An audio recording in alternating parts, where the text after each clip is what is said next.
Hail the Barbarian Horde! I'm Joe, here from my co-host Dan. Hello and greetings. And today we've got the last of our Which Shall Be Born book club podcast going, which, yay! This is a massive relief, I think, to everyone. So, without further ado, let's jump on in.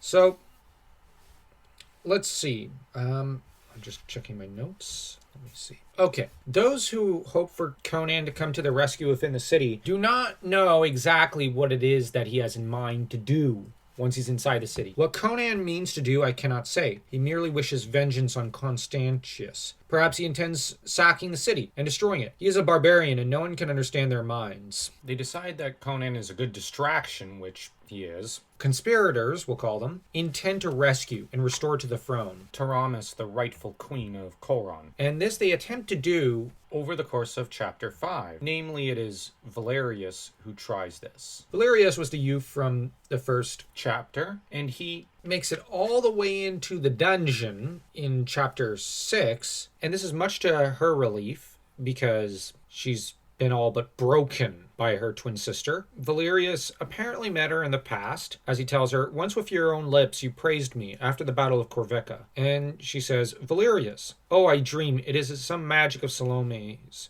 to torment me. It is your own true vassal come to rescue you. Yet we must hasten. Constantius fights in the plain against Conan, who has brought the Zuagirs across the river, but 300 Shemites yet hold the city. We slew the jailer and took his keys, and have seen no other guards. But we must be gone. Come." He tries to rescue her. His lover Ivga hurries along, keen to rescue. Now, by this time, Salome's priestly supporter, Zong, was killed. What's interesting about chapter 6 is that we see that Valerius acts rather like the traditional hero. Conan is not the hero of the story to an extent, and the way Valerius is behaving reminds me of Eliwood from Fire Emblem. He's very much front and center, lover Ivga, with Conan more in the background.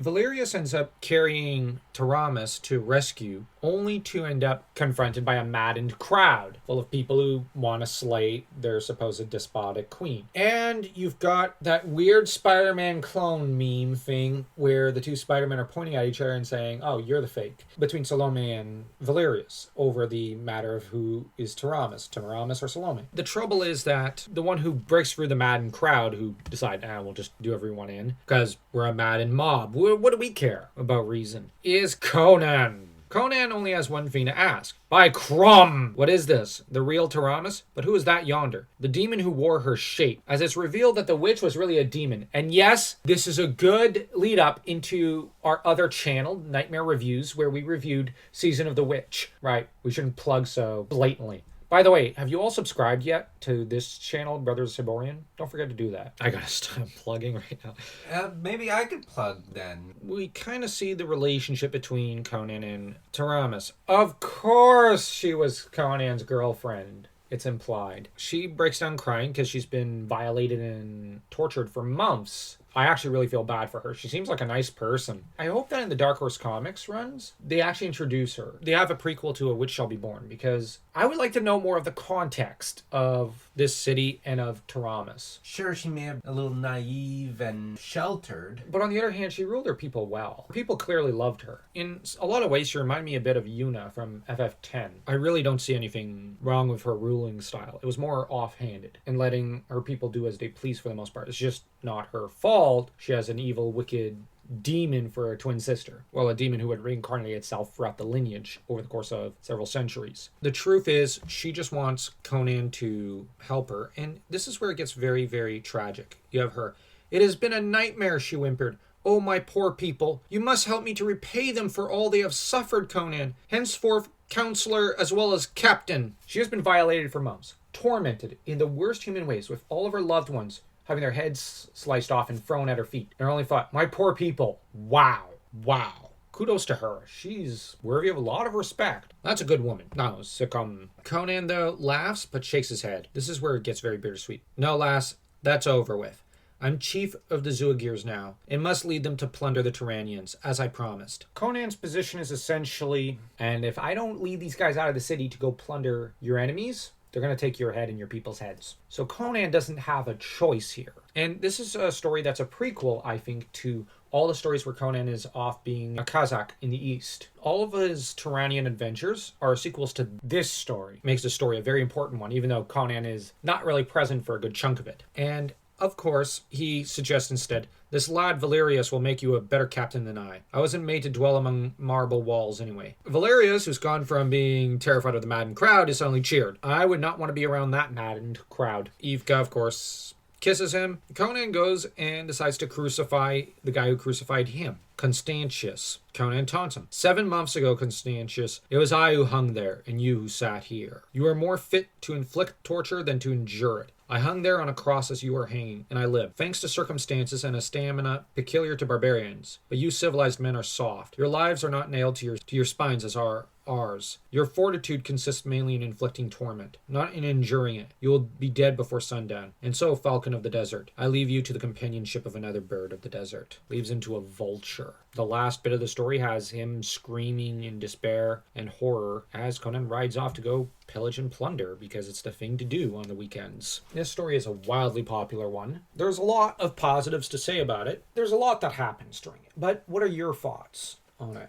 Actually really enjoyed this story. I like Valerius and the fact that he was probably the main protagonist. And Conan was probably more of a decoy protagonist in a way. Taramis did not deserve what happened to her. I'm going to be honest, I don't think I much like this story. I found that I wanted a larger battle with Salome. As for Valerius, I found him boring. I liked him in the first chapter, but on the return, what's weird is that I actually think he should have been killed off. Because when he shows up all of a sudden to rescue Taramis, I kept expecting, okay, this kid is coming out in a knight in shining armor way, but he's not the lead of this story. He's not the hero. He thinks he is, but it's Conan. He's going to go down. Salome is not going to be impressed with someone rescuing her sister. He's on borrowed time. Then when he survives, I'm actually a little angry that he survived because I'm like, no, he's the character you kill off. But Howard didn't kill him off. So I actually don't like that, and I have to admit, it blunted my affection for Valerius, so I do find him a little boring. Ivka, being the one who goes to alert the crowds and everyone that Salome was the fake and Taramis is the real one, I like that. That's giving such a character an important, integral role to the story. So there are things I like, and there are things I don't like. Same here. I found that there were parts of chapter 6 that felt a little rushed. It was. Now, I liked a lot of it, but on the other hand, I also found, it was rushed. I would have preferred a bit more focus on Conan. This story feels very much in between story, a middle chapter. It's not the first chapter, it's not the third chapter, it's chapter 2, so to speak. You know what I mean? It's an interquel, formulated and written in that manner. But it's the perfect Halloween spooky season